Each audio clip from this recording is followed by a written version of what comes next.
আসসালামু আলাইকুম বন্ধুরা, দেখতে পাচ্ছেন ভাইরাল রেজাউল ভাইয়ের চা বানানোর শুরু থেকে শেষ পর্যন্ত আমরা একটু দেখাবার চেষ্টা করব যে চা কেন এত স্বাদের হয় এবং ভাইরাল হয়। আমাদের সেই ভাইরাল রেজাউল ভাইয়ের চায়ের স্টল আমরা দেখতে পাচ্ছি।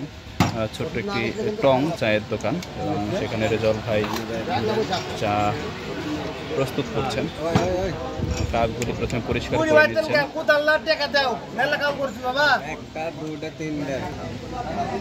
দেখতে পাচ্ছি একদিকে লোকজন চা পান করছেন, আর কেউ কেউ এসে পানি খেয়ে নিচ্ছেন আগে, এবং অনেক লোকজন চা এর জন্য ওয়েটিংয়ে রয়েছেন। দেখতে পাচ্ছি প্রথমে রেজাউল ভাই ফ্রেশ পানি দিয়ে চায়ের কাপগুলি পরিষ্কার করছেন।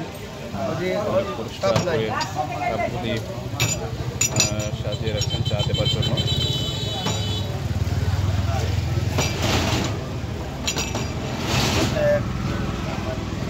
এখন বনে নিচ্ছেন যে কয়েকটি চা ধরবেন একবারে। এখন হয়তো বা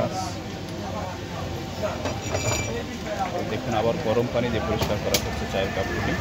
একবার সাদা পানি দিয়ে এরপরে গরম পানি দিয়ে পরিষ্কার করা হচ্ছে, যেন একবার পরিষ্কার পরিচ্ছন্ন হয়। আমরা দেখছি ভাইরাল রেজাউল ভাইয়ের চায়ের স্টলের চা বানানোর দৃশ্য এবং চা বানানোর যে টোটাল প্রসেস আমরা সবগুলি দেখার চেষ্টা করব। এই মুহূর্তে দেখতে পাচ্ছি চিনি দেওয়া হচ্ছে পর্যাপ্ত পরিমাণে, এবং যার যেরকম লাগে ঠিক সেরকম চিনি দেওয়া হচ্ছে।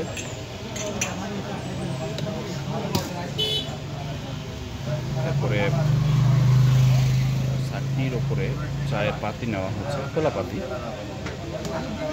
এবং পরে দেখতে পাচ্ছেন অল্প অল্প করে পানি দেওয়া হচ্ছে এবং চায়ের লিকার নামানো হচ্ছে। এখনো কাপে দেওয়া শুরু হয়নি, এই যে শুরু হয়ে গেল কাপে দেওয়া। আমাদের ভাইরাল রেজাউল ভাই দেখতে পাচ্ছেন অত্যন্ত মনোযোগ সহকারে চা প্রস্তুত করছেন, এবং চা পান করবার জন্য অনেক লোকজন দূর দূরান্ত থেকে আসেন এইখানে চা পান করবার জন্য। দেখতে পাচ্ছেন অত্যন্ত মনোযোগ সহকারে চা প্রস্তুত করছেন আমাদের ভাইরাল রেজাউল ভাই চা প্রস্তুত করছেন। সকাল থেকে রাত 9টা পর্যন্ত রেজাউল ভাইয়ের চায়ের দোকান খোলা থাকে। এটি রাজশাহীর বাগমারা থানার হাটগাঙ্গপাড়াতে নদীর ধারে মজপাড়া ব্রিজের কাছে অবস্থিত।